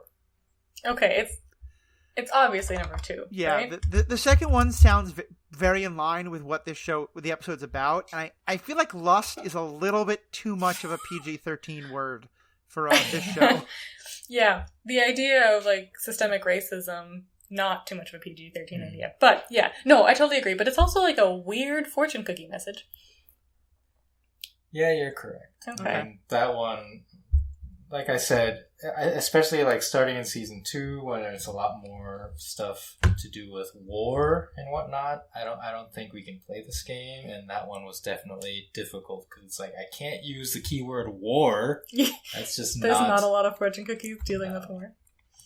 Alright. Episode 21, Liberty on Ryloth. Keyword was virtue. Quote number 1.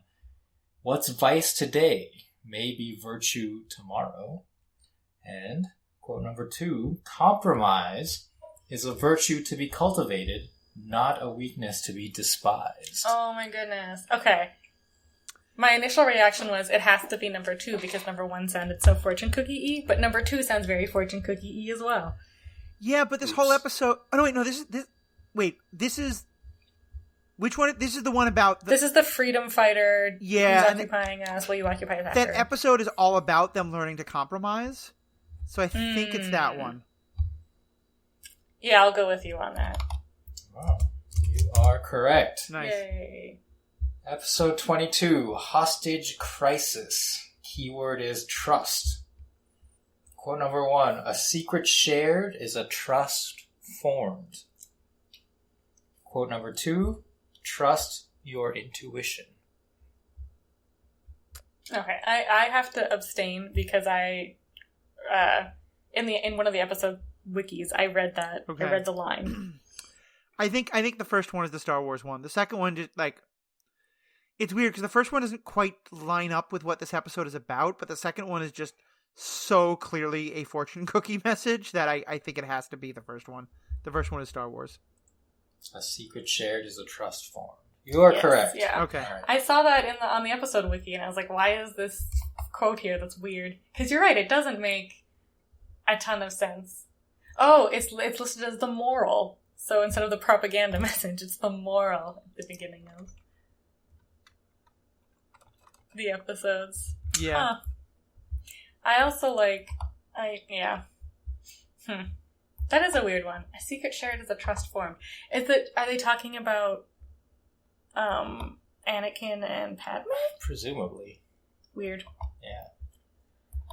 Alright, well. So season 1 is over. Yeah, this was a long final episode, but What was your favorite part of the season? Sarah? Oh, me? Gosh. Probably both Cad Bane and Hondo Ohnaka. Season 1 definitely is not my fave. So if you're watching along with us and you're kind of like, what up with Clone Wars? This is not great. Just stick it out. Season 2 gets amazing. It definitely gets much better. But yeah, I mean, I think this episode is probably my favorite one. Mm. But yeah, we've gotten introduced to a lot of fun characters. And I like already the arc that Ahsoka has taken. At the beginning of the season, she was just extremely annoying. And I noticed it a lot when we went back and watched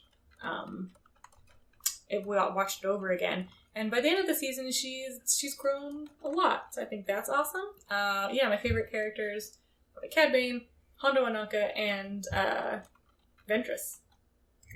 Yeah. Matthew? Oh, yeah. It's interesting. I feel like I'm trying to think about it just watching the season, because knowing where things are going in later seasons, like I find Ventress and Ahsoka to have such fascinating character arcs that I love seeing the beginnings. Mm-hmm. But I would say overall, I think the two things I think I like most, honestly, are, I've been talking a lot the last 2 episodes that we've done about warfare, and I think that the degree to which they're starting to really get into, like, Clone Wars is a war, and, like, the bad stuff that happens in wars happens here, and we're going to help kids see that. I really love that. But the other part is that, like, yes, it's uneven, and yes, it's imperfect, but I feel like already in this season, we have gotten more subtlety about what it is that takes Anakin Skywalker on his journey to becoming Darth Vader. Like, just the little 100%. bits we're starting to see of him being more attached than he's supposed to be, and him having so much of this, like, feeling of failure when he can't keep his people safe. It's not perfect, but it's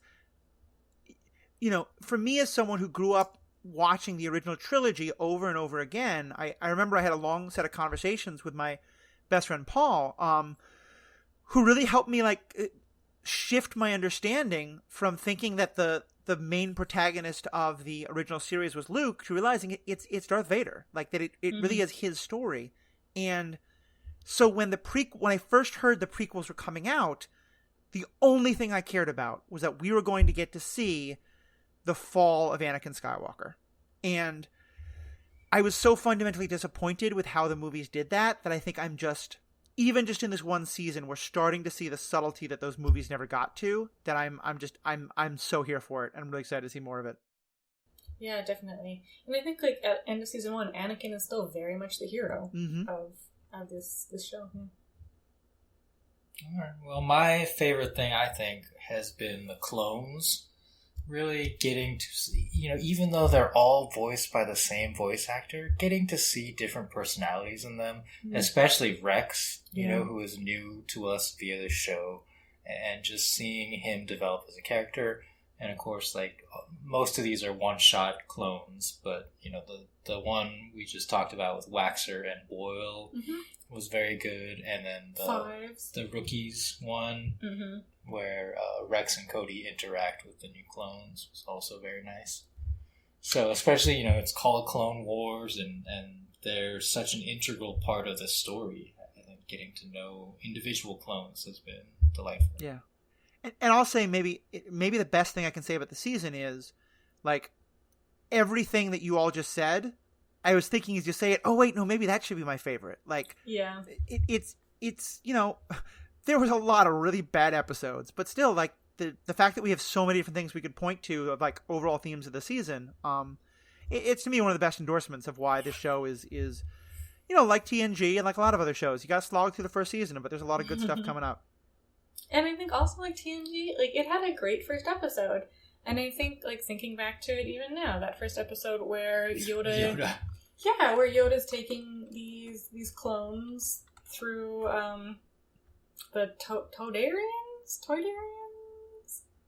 Yeah, whatever country. That is. Yeah, and highlighting their individuality, right? Like, that theme, even though we don't really see much more of Yoda, the theme of, like, these clones as individuals, and these clones learning that they're individuals instead of just seeing themselves as instruments of war is really, at the heart of what the Clone Wars is about.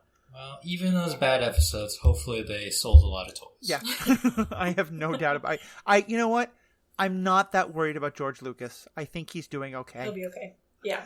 All right. Well, fans, thank you so much for getting with us to the end of season 1. You've heard from us. We'd love to hear from you. What did you think of this episode? What do you think of these episodes? What did you think of this first season? You can share your thoughts with us.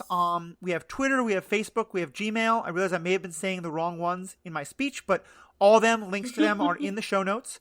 With a lot of other great podcasts going on as well on the Stranded Panda podcast network. You can find them, some that I'm part of, some that our friends are part of.